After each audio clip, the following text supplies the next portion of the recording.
آیت ہے جو نازل ہوئی۔ میں کم عمر بچہ تھا، وہ جو بیان کرتے تھے میں اس کو یاد کر لیا کرتا تھا۔ اسی طرح مسلمان ہونے سے پہلے ہی مجھے بہت سا قرآن شریف یاد ہو گیا تھا۔ عرب کے سب لوگ مسلمان ہونے کے لیے مکہ والوں کا انتظار کر رہے تھے۔ جب مکہ مکرمہ فتح ہو گیا تو ہر جماعت اسلام میں داخل ہونے کے لیے حاضر خدمت ہوئی۔ میرے باپ بھی اپنی قوم کے چند آدمیوں کے ساتھ ساری قوم کی طرف سے کاشد بن کر حاضر خدمت ہوئے۔ حضور پاک نے ان کو شریعت کے احکامات بتائیں اور نماز سکھائی، جماعت کا طریقہ بتایا اور ارشاد فرمایا کہ جس کو تم میں سے سب سے زیادہ قرآن یاد ہو وہ امامت کے لیے افضل ہے۔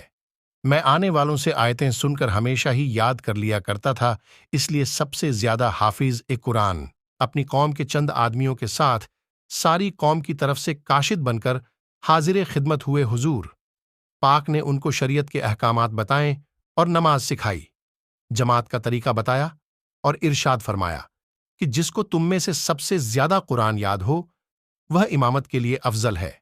میں آنے والوں سے آیتیں سن کر ہمیشہ ہی یاد کر لیا کرتا تھا، اس لیے سب سے زیادہ حافظ قرآن کوئی بھی قوم میں نہ نکلا تو مجھے ہی حضور پاک نے امامت کے لیے امام بنایا۔ میری عمر اس وقت 6-7 سال کی تھی۔ جب کوئی مجمع ہوتا یا جنازے کی نماز کی نوبت آتی تو مجھے ہی امام بنایا جاتا۔ یہ دین کی طرف سے ملن اور رجحان کا اثر تھا۔